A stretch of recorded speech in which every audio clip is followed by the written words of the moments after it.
Hello, we are in the fourth week of Advent, and the four candles are lit in the Advent wreath.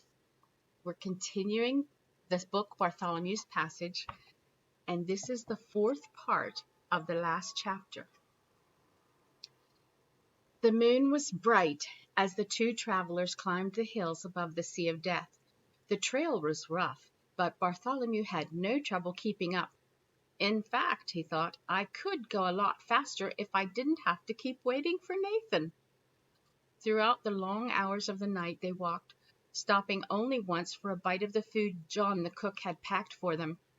Bartholomew didn't know how far they had traveled or how far they had yet to go, but just before he thought the sky should begin to brighten with the pink of morning, they came across a stand of buildings poking up out of the desert. Nathan went to the door of a house and rapped his knuckles on the door. There was some mumbling inside and some banging around, and then finally a voice called through the wood slats. "Who is that?" the voice demanded. "Who is there?" "Nathan of Qumran. And if you don't open this door and let me in, I shall tell the whole world how you really caught that fish that day."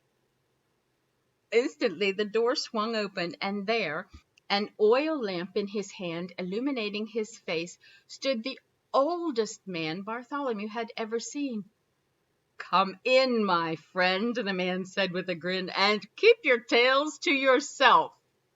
They entered the little house and saw an old woman who had obviously just gotten out of bed herself. "Nathan," she called, and gave him a kiss on the cheek. "How is it that we see you again so soon?" "Jotham has been lost," was all Nathan said. "Again!" the woman cried. Concern clouded the old man's face. "Decca?" he asked. "I do not know. We know only that he is lost." Then turning to Bartholomew, he said, "Bartholomew, these are my friends, the priest Zechariah and his wife Elizabeth." To the old couple he said, "This is Bartholomew, friend of Jotham." "Then a friend of ours as well," said Zechariah, and Bartholomew decided he liked these people already. A baby started crying. Bartholomew didn't see where his mother was, so he asked. "Elizabeth is the baby's mother," Nathan said. And then he explained how the baby was named John, and he was a cousin of Jotham. "He is a special baby," Elizabeth said, and Zechariah told Bartholomew a long story about faith and the miracles of God.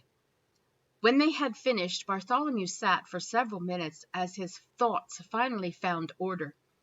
"If John is here to prepare the way of the Messiah," he asked finally, "then doesn't that mean the Messiah himself must soon be born?" The adults looked at each other and smiled. "You have brought a very wise young man with you," Zechariah said to Nathan.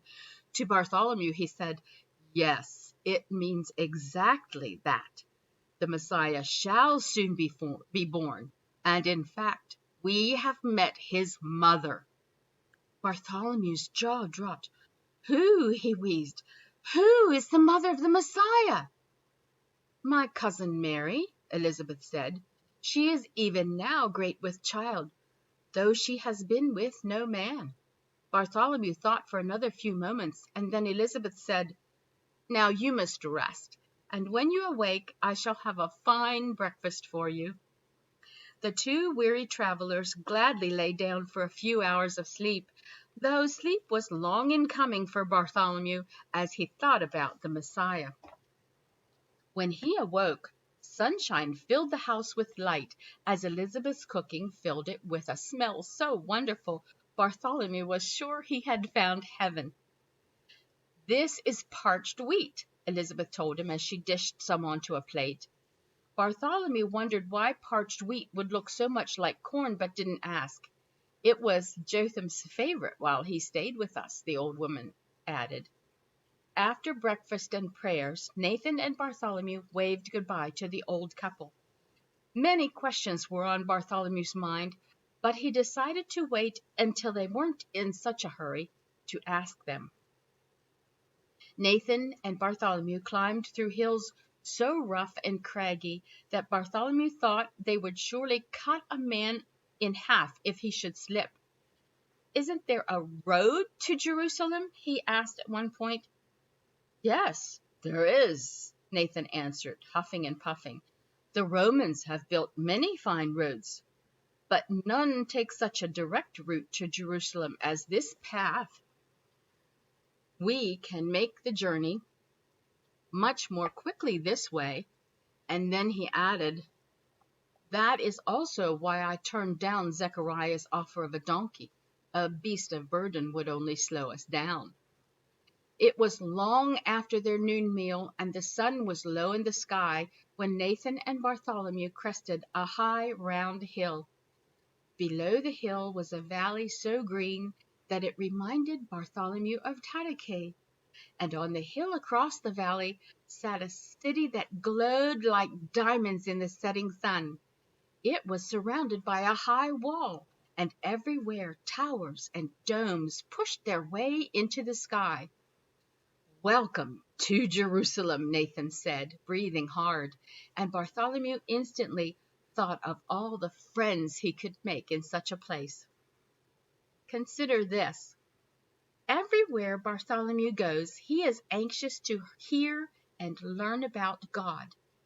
How might God bless us if we have such zeal for Him?